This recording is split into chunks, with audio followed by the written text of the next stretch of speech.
ठीक है ना? तुम इतनी रात को कैसे?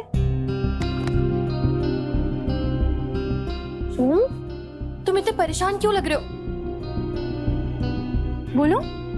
अच्छा अच्छा ठीक है, तुम चलो, हम अंदर बैठ के बातें करते हैं, फिर तुम मुझे सब कुछ बताना। आओ।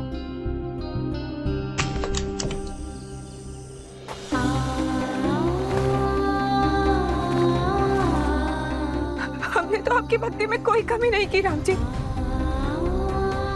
फिर हमें इतनी बड़ी सजा किस बात की मिल रही है? प्रधान जी हमसे नाराज रहे, इससे बड़ी सजा हमारे लिए कुछ नहीं हो सकती। हमें उनकी माफी दिला दीजिए राम जी। आप तो जानते हैं कि हमने अपना तन मन सब वरदान जी के नाम कर दिया है। फिर हमारे हाथों में किसी और के नाम का अक्षर क्यों? नहीं, ये नहीं हो सकता। आप हमें जवाब क्यों नहीं दे रहे हैं?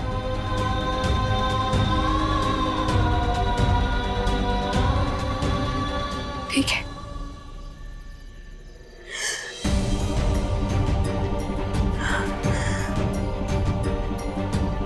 जब हम सब कुछ वरदान जी के नाम कर चुके हैं तो हमारे हाथ पर किसी और के नाम का अक्षर नहीं हो सकता।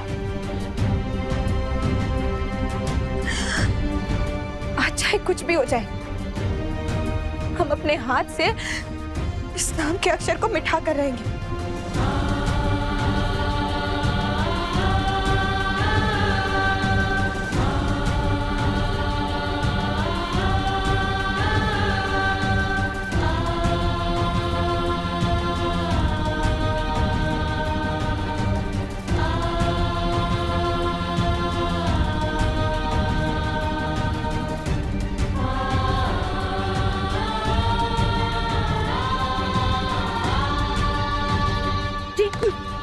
ये क्या कर रही हो तुम? पागल हो गई हो?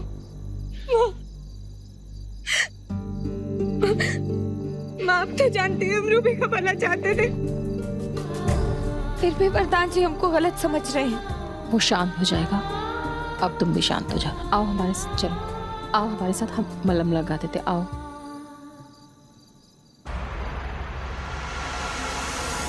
मुझे तो यकीन ही नहीं हो रहा, कैसे कोई शादीशुदा औरत अपने पूरे घर परिवार के सामने किसी और आदमी का नाम अपने हाथों में लिखवा सकती है।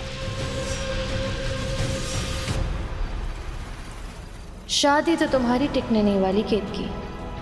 ऐसी ही गलतियां करती रहोगी तो वो दिन भी दूर नहीं जब वरदान सिर्फ मेरा होगा।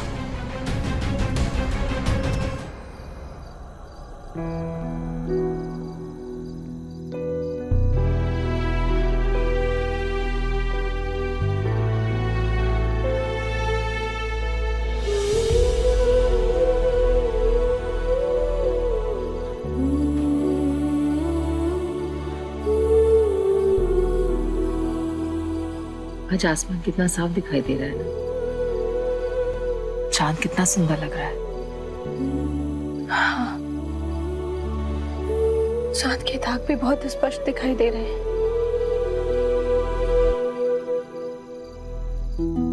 चांद के दाग भी उसी को नजर आते हैं जिनकी नजरें हमेशा चांद पर होती हैं।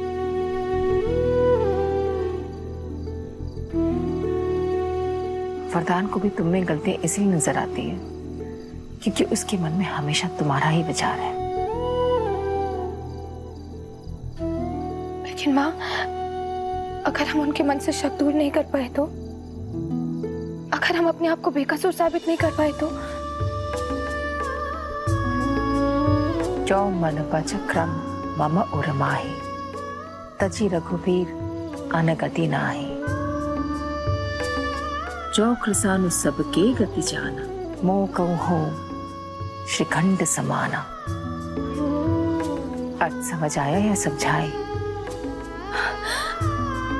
इतना सब कुछ हो रहा है, उसके बाद और कुछ सोचने समझने की शक्ति ही नहीं बची।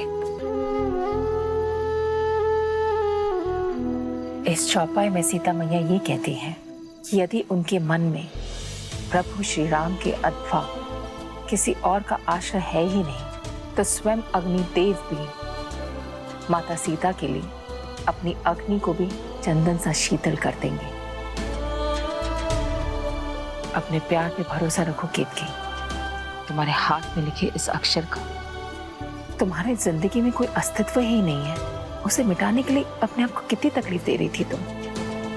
देखो देखो कितना हाथ जल गया। वाह वाह वाह, अरे बड़ी खिदमत हो रही है बहू रानी की, हैं? अरे किसी बात का होश है? लल्ला को घर से गायब हुए पूरे 4 घंटे हो गए और तुम दोनों को इस बात की कोई चिंता ही नहीं है ना कि वो गुस्से में कहीं गलत कदम उठा ले तो? अम्मा, हमारा वरदान समझदार है और हमें यकीन है वो कोई गलत कदम नहीं उठाएगा। और आपको भी पता है ना, उसे जब गुस्सा आ जाता है तो कहीं चला जाता है, अपने किसी दोस्त के साथ बैठ के अपना मन हल्का कर रहा होगा। जैसे मन शांत हो जाएगा वो आ जाएगा वापस। वाह वाह वाह, क्या कलयुग है। अरे चोट हमारे लल्ला के दिल पर लगी है और सासू माँ अपनी बहू के हाथ में मरहम लगा रही है। लगता है हमारे लल्ला को भी घर से भगाकर मानोगी तुम। अम्मा, दादी, अम्मा आपकी सांसें फिर से चढ़ने लगी। आपने दवाइयाँ ली? अरे भाड़ में गई दवाएं। एक बात याद रखना तुम लोग, अगर हमारा लल्ला घर पर नहीं आया ना तो हम जहर खाकर जान दे देंगे। अब तुम दोनों बैठो यहाँ, हाथ पे हाथ रखे, हम चाहते हैं अपने लल्ला को फोन करते।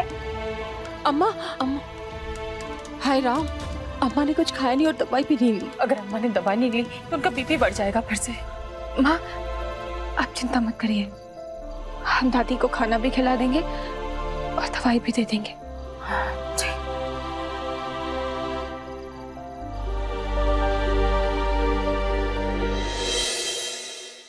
मुझे पता है तुम्हारा दुख इतनी आसानी से खत्म नहीं होगा, लेकिन पता है शोना, तुम्हारा दुख कम करने के लिए एक तरीका है मेरे पास।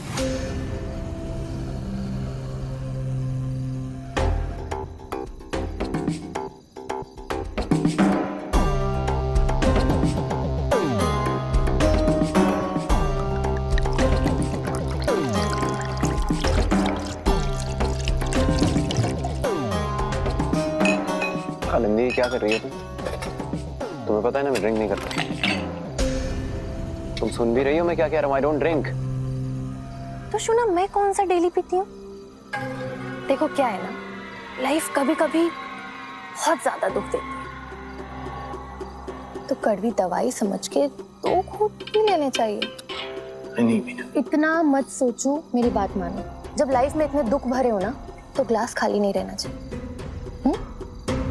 ट्राई। मुझे आदत नहीं है। कोई बात नहीं, आदत बन जाएगी, एक बार ट्राई तो करो। यो तो सुनो, कितनी कड़वी है ये? ये कड़वी है? कड़वी? ठीक है, तुम खुद तय करो कि ये ज्यादा कड़वी है या जो तुम्हारी वाइफ तुम्हारी लाइफ में जहर घोल रही है वो।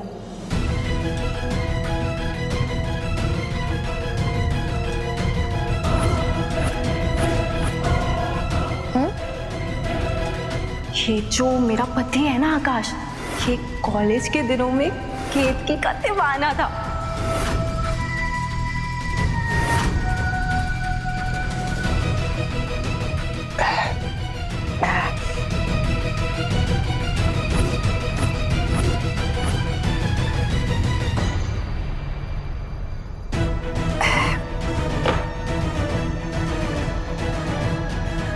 अरे ये हमारा फोन कहाँ गायब हो गया? दादी? फोन कहाँ है? दादी क्या हुआ? अरे हमारा फोन नहीं मिल रहा है, कब से ढूंढ रहे, कहाँ रख गया है, कुछ समझ में नहीं आ रहा है।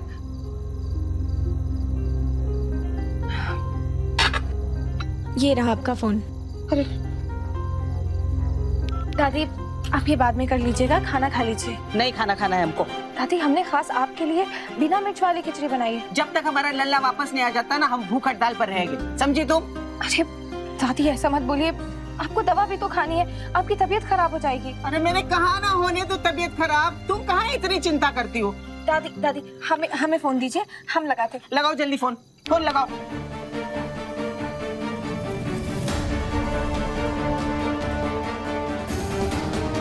अरे लगा फोन।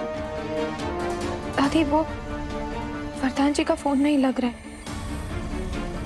दादी, आप एक काम करिए, आप खाना खाइए, हम फोन लगा देंगे। लीजिए, आइए बैठिए। अरे नहीं खाना है खाना, बार बार खाना खा लो, खाना खा लो, खाना खा लो, मर जाएंगे एक दिन नहीं खाएंगे तो। ये क्या है? सब ठीक है? दादी आप ठीक तो हैं? वरुण भैया, आप भी कुछ कर सकते हैं? वरदान जी का फोन नहीं लग रहा, हमें बहुत घबराहट हो रही है और दादी भी खाना नहीं खा रही, हम क्या करें? दादी देखो, खाने पे गुस्सा नहीं, हम हैं ना। भाभी घबराइए नहीं, हम ढूंढ के लाते हैं वरदान भैया को। वरुण, तुम इतने रात को अकेले वरदान को ढूंढने कहाँ जाओगे? एक काम करो, तुम नीचे रुको, हम तुम्हारे जीजा जी को भेजते हैं, उन्हें साथ में लेके जाना। ठीक है।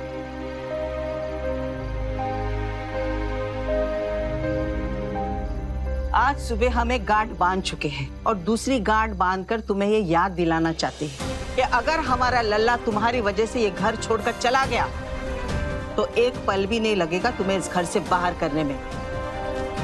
अपनी खुशी के लिए वो तुम्हें जिद करके इस घर में ले आया है। अगर वो खुश नहीं है ना तो तुम्हें भी इस घर में रहने का कोई हक नहीं है। समझ में आई हमारी बात?